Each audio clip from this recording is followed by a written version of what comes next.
the soldiers of the army of salvation that God is raising up to save the world. And we won't lay down our arms until every nation is bowed on bended knees before the Lord. Though the hosts of hell and darkness come head on against us, by suffering temptations we are tried, and we know there's not a power that can overcome us with the love of Jesus by our side. We are the soldiers of the army of salvation that God is raising up to save the world, and we won't lay down our arms until every nation is bowed and bent. Shalom, shalom, bien-aimés dans le Seigneur. Merci de nous avoir fait confiance. Merci de vous abonner massivement sur notre chaîne YouTube. Ministère Jésus-Christ t'appelle au salut. Aujourd'hui, dans notre émission L'âme prophétique, qui est une émission des enseignements bibliques sur les prophéties de temps de la fin, nous allons parler de thèmes très importants, c'est les événements précurseurs de la dernière semaine des 70 semaines de Daniel. Présenté par votre humble serviteur, Dr. Djeu Moleko, je suis médecin, théologien, manager du centre missionnaire Jésus-Christ t'appelle au salut. D'entrée de jeu, nous savons que toutes les prophéties des temps de la fin concernent trois destinataires prophétiques. Il y a Israël, l'Église et les nations. Juste pour un rappel, Israël, c'est le peuple physique de Dieu issu de l'alliance, ancienne alliance et des promesses faites à Abraham, Genèse 17, 7 à 9. Et puis l'Église, c'est le peuple spirituel de Dieu issu de la nouvelle alliance en Jésus-Christ, Hébreux 9, 15. Et dans l'Église, vous avez les chrétiens qui sont morts en Christ et le vivant. Nous tous, nous attendons l'enlèvement. Donc c'est ça, les chrétiens. Les chrétiens peuvent venir soit d'Israël, soit des nations. Comme d'Israël, c'était les premiers chrétiens, c'était des juifs. Il y avait Paul, il y avait Pierre, tous ces juifs-là se sont convertis, sont devenus des chrétiens parce qu'ils ont accepté Jésus, ils ont marché avec Jésus. Et dans les nations aussi, ils sont venus de païens, ils sont devenus des chrétiens en acceptant Jésus-Christ. Et tous, nous formons l'Église. Alors, troisième composante, c'est les nations. Les nations, c'est l'ensemble de la population mondiale. Genèse 10, 32. La population mondiale, selon Genèse 10, 32, viennent au fait de trois enfants de Noé. Sem, Cam et Japheth. C'est eux qui ont rempli le monde après le déluge. Et ils ont formé, ils sont, comme on dit, à l'origine de toutes les races et des habitants de la terre. Voilà. Donc, nous avons parlé des trois destinataires. Ces trois destinataires, il y aura des événements prophétiques majeurs qui concerneront Israël, l'Église et les nations en rapport avec la dernière semaine de Daniel. Alors, juste un rappel pour les 70 semaines de Daniel. Les 70 semaines de Daniel, c'est la feuille de route prophétique pour les temps de la fin. C'est par cette feuille de route que nous comprendrons le plan de Dieu prophétique pour les derniers temps. Beaucoup de gens n'ont pas compris ce que Dieu a prévu pour Israël. C'est pourquoi il y a aujourd'hui beaucoup d'interprétations concernant les temps de la fin. Mais pour comprendre les temps de la fin, il n'y a qu'une seule feuille de route, c'est aller suivre les 70 semaines de Daniel. Israël avait péché et été puni par Dieu en l'envoyant en exil à Babylone. Le temple et la ville de Jérusalem étaient détruits en 586 avant notre ère. Et quand le peuple est allé en Babylone, c'est là que Dieu va donner à Daniel cette prophétie pour lui montrer comment il avait un plan de restauration d'Israël. Ce plan, c'était aussi pour restaurer physiquement qu'autant spirituellement Israël. Physiquement, c'est-à-dire Israël devait revenir encore un peuple ce qu'on appelle la renaissance politique d'Israël. Notez qu'Israël a été chassé de ses terres d'abord quand Jérusalem a été détruit en 500, comme on a parlé, 586, et ils sont revenus grâce à l'édit de Cyrus. Mais après, quand Jérusalem a été détruit en l'an 70, le peuple d'Israël sera de nouveau encore dispersé, et en l'an 135, après Jésus-Christ, suite à la révolte de Koba, ils vont de nouveau être chassés, et cette fois-ci l'Empire romain va interdire à tout juif de revenir à Jérusalem sous peine de mort. Mais la prophétie devait s'accomplir que physiquement Israël devait redevenir une nation, et ça s'est accompli, vous allez voir, en 1948. Spirituellement maintenant, c'est-à-dire que le temple devait être reconstruit pour permettre spirituellement à Israël de reconnaître le Messie, le souverain qui est comme roi et souverain sacrificateur. Dès qu'ils vont reconnaître Jésus-Christ comme Messie, c'est comme ça qu'ils vont renaître spirituellement, et c'est l'accomplissement encore de Ézéchiel chapitre 37. Alors, l'accomplissement de ces prophéties scelleront la vision et la prophétie de Dieu concernant les 70 semaines de Daniel. La dernière semaine de Daniel est la période de la grande tribulation du peuple d'Israël. Et ça sera la persécution des chrétiens qui auront raté l'enlèvement et le déversement de la colère de Dieu sur les nations. Mais ça ne sera pas encore les jugements des temps de la fin, non. Il y aura un jugement, mais ça sera juste le déversement de la colère de Dieu que nous appelons l'ouverture de sceaux. Et c'est la période de l'Antichrist et du faux prophète. Israël, dans Daniel 9, 24, les prophéties de 70 semaines ont 6 objectifs. 70 semaines ont été fixées sur ton peuple et la ville est sainte. Et ça, c'est très important parce que les 70 semaines, au fait, ne concernent pas l'Église. Quand cette prophétie a été donnée, l'Église n'était pas encore existante sur cette terre. L'Église a commencé à la Pentecôte en l'an 30. Donc, ici, on parle d'Israël et la ville sainte. Et cela aura un impact très important sur la suite de ces prophéties. La première partie, les 3 premiers objectifs de 70 semaines, c'est pour faire cesser les transgressions, mettre fin au péché, pour expier l'iniquité. Et cela a été accompli par Jésus-Christ à la croix. Nous l'avons expliqué dans notre dernière livraison concernant les 70 semaines de Daniel. De cesser les transgressions, mettre fin au péché et pour expier l'iniquité. Par contre, les 3 autres objectifs de 70 semaines ne sont pas encore accomplis. Amener la justice éternelle, sceller la vision et la prophétie, c'est-à-dire à restaurer Israël comme peuple spirituellement et physiquement terminé, ce n'est pas encore accompli. Et un des saints des saints, dans d'autres versions, c'est consacrer les temples. Oh, le 3e temple n'est pas encore reconstruit. Donc, vous voyez que les trois derniers objectifs concernant la prophétie des 70 semaines restent encore à s'accomplir à la fin de la 70e semaine. Parlons maintenant des événements précédant la dernière semaine en Israël. Nous commençons par là. Première chose, puisque les acteurs qui doivent jouer un grand rôle dans la dernière semaine de Daniel doivent déjà se préparer. Le premier acteur, c'est Israël. Donc Israël devait renaître comme État. Et ça a été fait en 1948, la renaissance de l'État d'Israël suite à la résolution 181 de l'Assemblée générale des Nations unies en novembre 1947 sur le partage de la Palestine en 2 États, l'un juif et l'autre palestinien. Les Arabes, les Palestiniens ont refusé cette résolution et en 1948, Israël a proclamé unilatéralement son indépendance le 14 mai. Donc, premier accomplissement de la prophétie d'Ézéchiel, chapitre 37.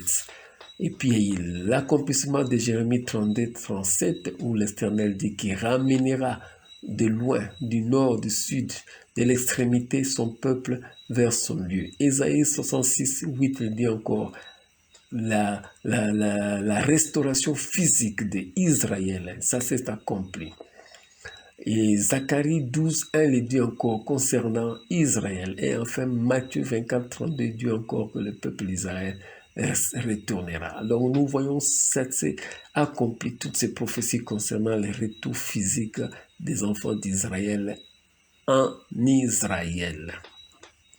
En 1967, deuxième accomplissement de la prophétie, c'est la reprise de la vieille ville de Jérusalem.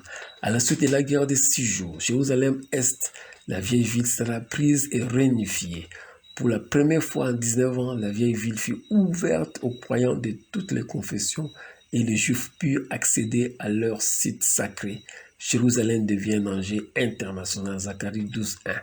Je ferai de Jérusalem une pierre pesante pour les nations. C'est bien sûr qu'aujourd'hui, Jérusalem, comme on dit, c'est une ville internationale.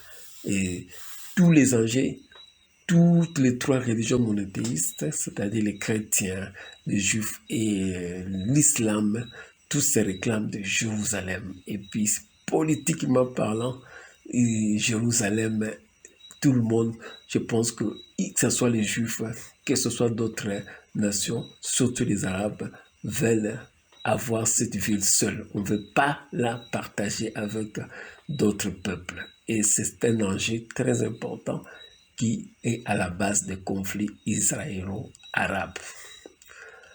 En 1987, il y a eu la création de l'Institut du Temple par le rabbin juif Israël Ariel. Et cela a permis la préparation de la construction du 3e temple. Depuis quelques années, il y a eu la reprise de la cotisation annuelle de tous les juifs du monde entier pour l'impôt du temple. Et cet argent va permettre de reconstruire le 3e temple. L'Institut du temple a déjà préparé, a déjà reproduit certains objets de culte, certains ustensiles de culte tels que l'autel de parfum, l'autel des holocaustes, etc. ont été reproduits selon leur dimension biblique. Ézéchiel, les chapitres 40 à 44. Mais le problème, c'est où va être reconstruit le 3e temple. Parce que ça, ce sont encore des enjeux. Au fond de cette image, vous voyez la mosquée d'Alaska. C'est là où il est supposé que le 3e temple doit être reconstruit.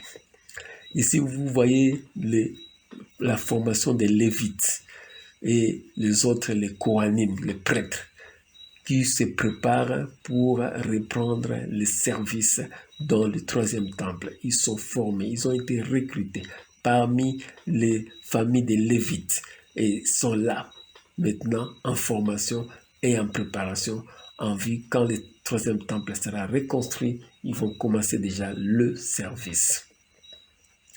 Là, vous voyez le lieu qu'on appelle l'esplanade de la mosquée d'Al-Aqsa. En 637, c'est le début de la construction de la mosquée sous le mont des temples par le calife Omar ibn al-Khattab. Le dôme de rocher couvrira cette mosquée et l'esplanade entière sera appelée mosquée Al-Aqsa. Mais depuis 1987, avec la création de l'Institut du Temple, ce lieu est dans tous les enjeux pour la reconstruction du 3e temple. Maintenant, allons dans l'Église, les événements prophétiques précédant la dernière semaine. Ce qu'il faut savoir, la dernière semaine ne concernera pas l'Église. Celle-ci doit être enlevée pour permettre d'achever les 70 semaines de Daniel. 69 ont déjà été accomplies, mais entre les 69 et 70e semaine, il y a la période de l'Église qu'on appelle le temps de la grâce ou la dispensation de l'Église. Et Romains 11, 25, là, on nous montre que quand la totalité des païens, c'est-à-dire les gens qui vont accepter Jésus-Christ entrera, ça permettra maintenant que le juif Dieu puisse ôter leur endurcissement, leur aveuglement spirituel pour qu'ils puissent reconnaître Jésus-Christ comme le Messie. Donc l'Église est dans cette parenthèse de la 69e semaine et de la 70e semaine. C'est pourquoi l'Église doit être enlevée, parce que l'Église ne participera pas, l'épouse de Dieu ne participera pas à la colère qui va bientôt s'abattre sur les nations, sur Israël. Alors, la première chose, c'est la pluie de l'arrière-saison. En 1901, nous parlons des réveils de Topeka, Kansas, dans l'État de Kansas aux États-Unis. Les réveils de Topeka, c'est la pluie de l'arrière-saison, une effusion du Saint-Esprit comme lors de la Pentecôte à Jérusalem en l'an 30. Ce mouvement de réveil s'est répandu en Europe puis en Afrique pour atteindre les autres continents ensuite. C'est l'accomplissement de la deuxième partie de prophétie de Joël 2, verset 23. La pluie de la première saison dans Actes 2, 16 à 18 et l'arrière-saison en 1901.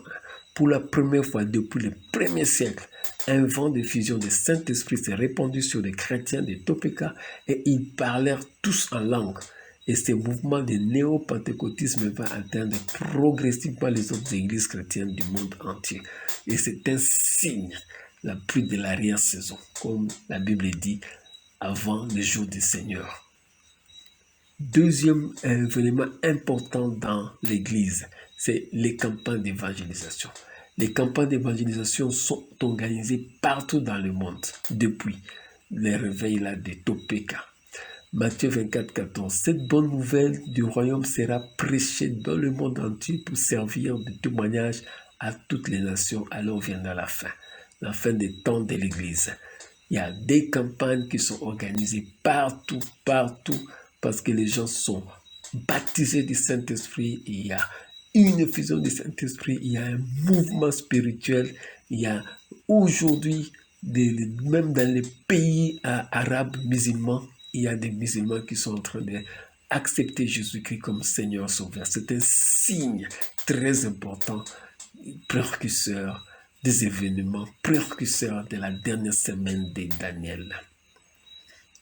Troisième signe, toujours dans l'Église, c'est le dialogue interreligieux. Ce dialogue interreligieux a commencé à Assise en Italie en 1986.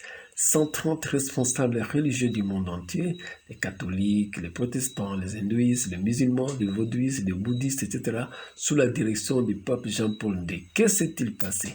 Ils ont commencé les dialogues interreligieux. Ces dialogues interreligieux, c'est l'accomplissement des prophéties de l'écuménisme, la religion unique qui apparaîtra à la dernière semaine de Daniel. L'Apocalypse 13, 11, 17 et Apocalypse 17, 3, 7 nous le montre qu'il y aura l'adoration. Ils vont adorer la bête. Il y aura un faux prophète qui va faire l'image de la première bête qui est l'Antichrist pour que le monde entier puisse l'adorer. Or, pour adorer cet animal ou bien cette bête, bien l'Antichrist, il lui faut une religion. Et cette religion, elle est maintenant l'œcuménisme. Et les gens sont en train de se réunir pour se préparer à une religion unique. Dernièrement, ici, le 14 septembre 2022, il s'est ouvert le 7e congrès, c'est très récent, des dirigeants des religions mondiales et traditionnelles dans la capitale Kazakhstan, Nur-Sultan. La cérémonie d'ouverture s'est déroulée en présence du président de la République du Kazakhstan, Kassym-Jomart Tokayev, le docteur Ahmed Khaltayeb, le grand imam d'Al-Azhar et président du Conseil musulman des sages, le pape François de l'Église catholique et aux côtés de 108 autres dirigeants religieux mondiaux de 60 pays différents. Vous voyez comment est-ce que l'écuménisme, la religion unique est en train de se préparer pour adorer la bête. Et les chrétiens sont en train de dormir, les chrétiens sont distraits comme d'habitude, ils ne connaissent pas ce qui se passe derrière tous ces dialogues interreligieux ou ces congrès mondiaux, congrès des dirigeants des religions mondiales et traditionnelles. Parce que qu'est-ce qu'ils ont en commun? Quand vous prenez ce qui s'appelle les chrétiens, qu'est-ce qu'ils ont en commun avec les musulmans, qu'est-ce qu'ils ont en commun avec les bouddhistes, les bouddhistes, qu'est-ce qu'ils ont en commun avec les autres religions?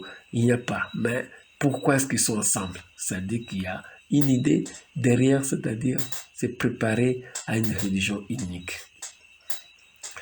Quatrième signe important dans l'Église, c'est l'apostasie dans l'Église. Depuis le XXe siècle, les églises apostates se sont multipliées dans le monde à la recherche de l'argent, des miracles, des délivrances, des guérisons, des scandales sexuels, escroqueries, fausses résurrections de morts, de faux miracles, etc.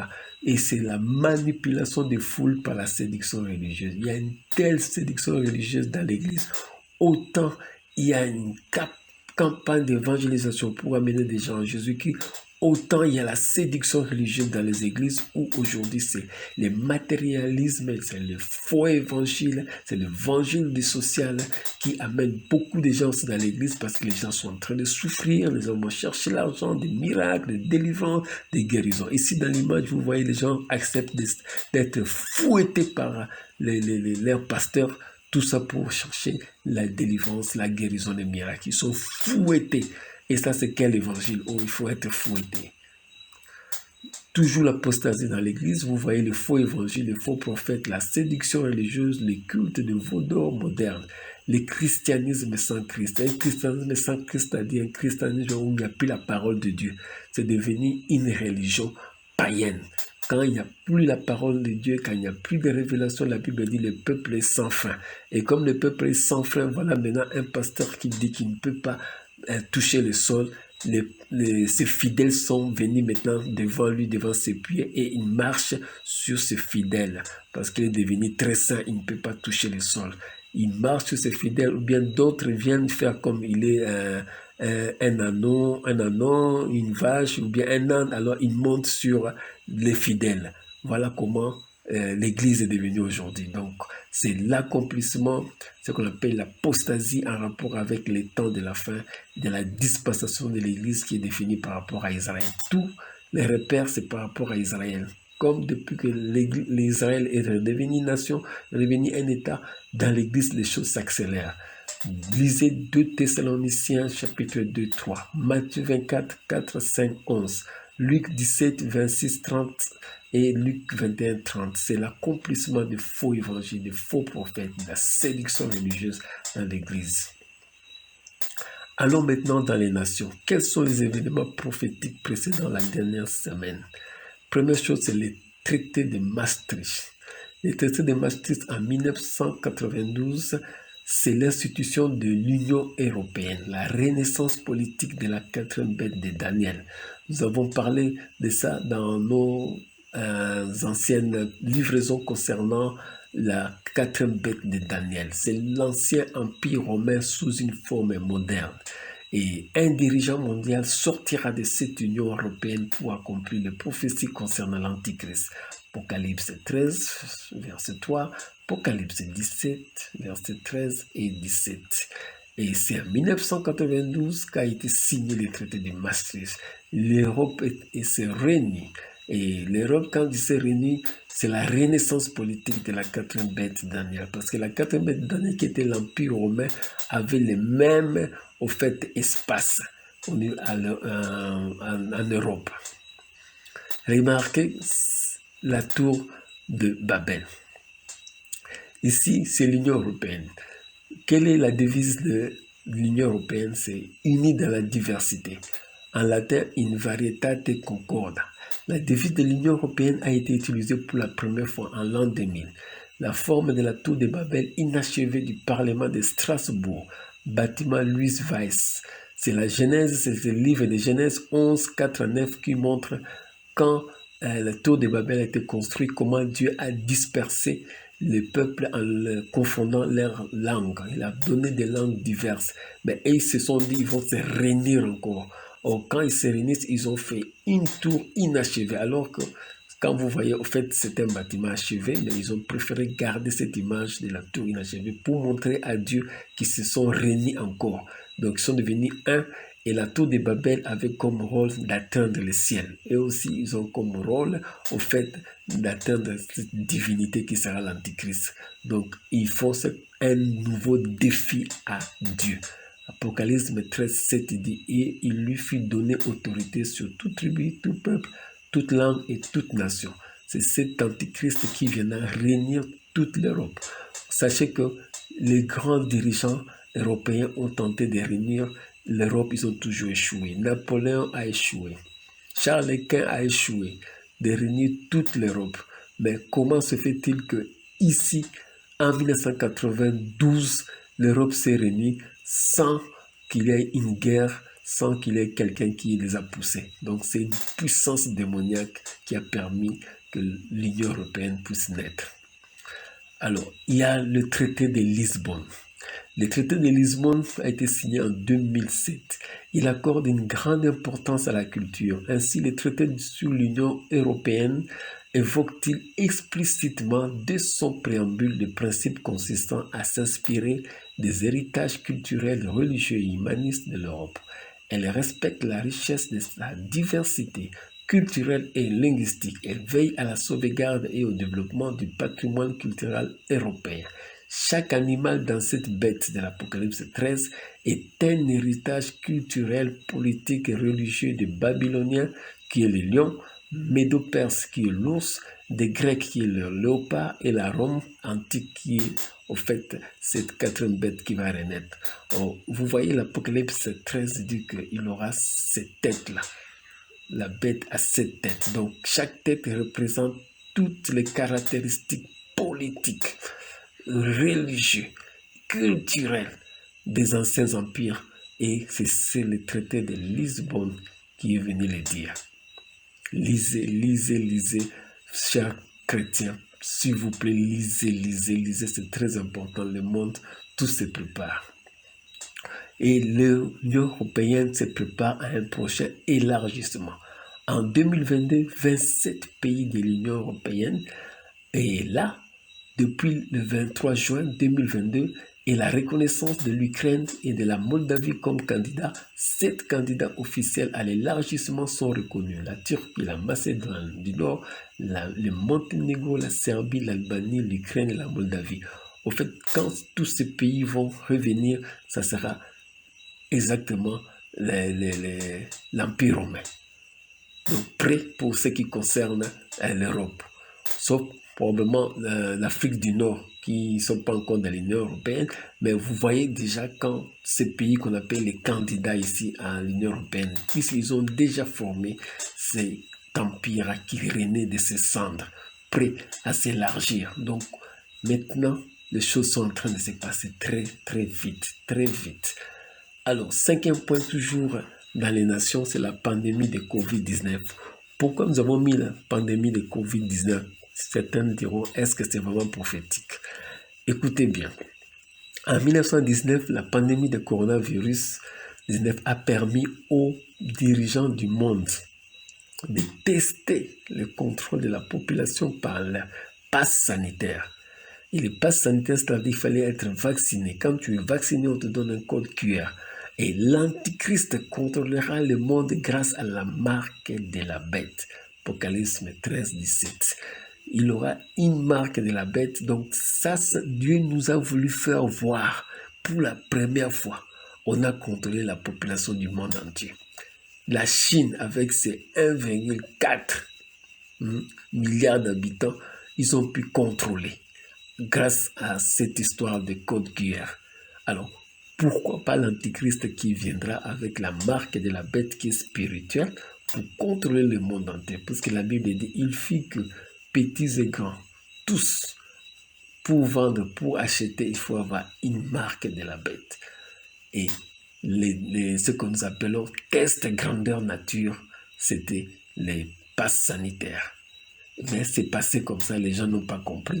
Mais nous sommes en train de vous dire que pour la première fois depuis que le monde existe, ce pass sanitaire ici a été utilisé à l'échelle mondiale, comme sera la marque de la bête. En conclusion, les événements qui préparent la dernière semaine sont déjà là.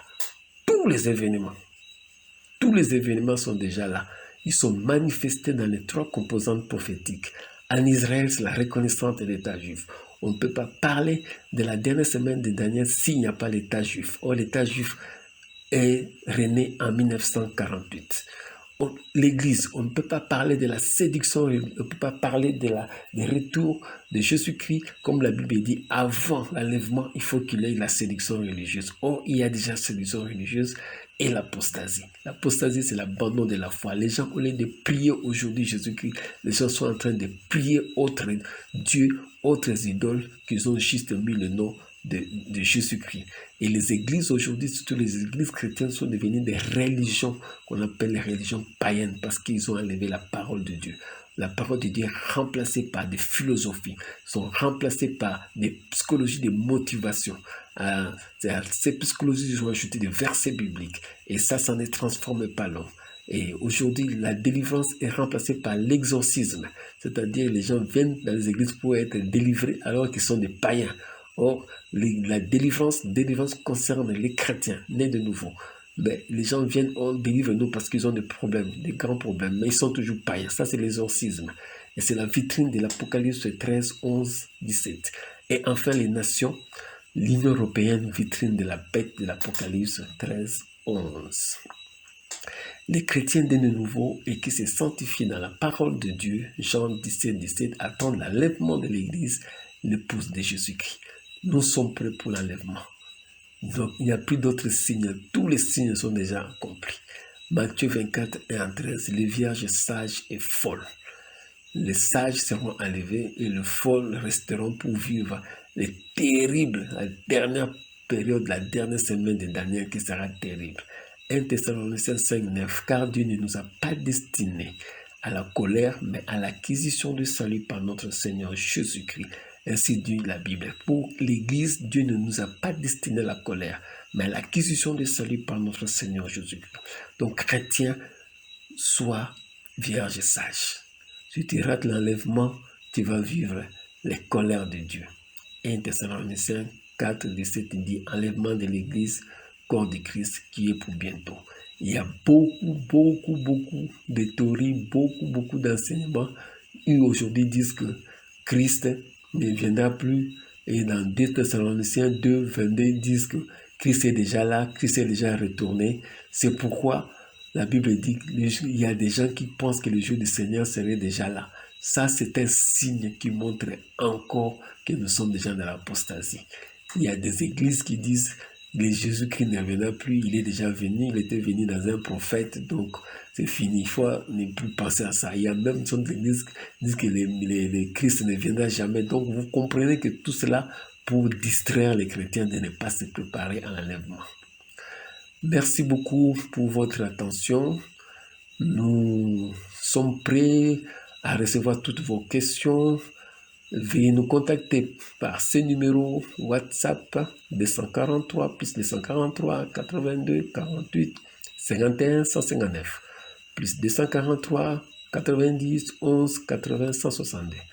Pour YouTube, abonnez-vous massivement. Ministère Jésus-Christ t'appelle au salut. Pour ceux qui veulent envoyer des boîtes aux lettres, nous avons notre boîte postale 161 Kin Limité RD Congo. Apocalypse 22, 12. Voici, je viens bientôt, heureux celui qui garde les paroles de cette prophétie, de ces livres. Que Dieu vous bénisse. The soldiers of the army of salvation that God is raising up to save the world. And we won't lay down our arms until every nation is bowed on bended knees before the Lord. Though the hosts of hell and darkness come head on against us, by suffering temptations we are tried. And we know there's not a power that can overcome us with the love of Jesus by our side. We are the soldiers of the army of salvation that God is raising up to save the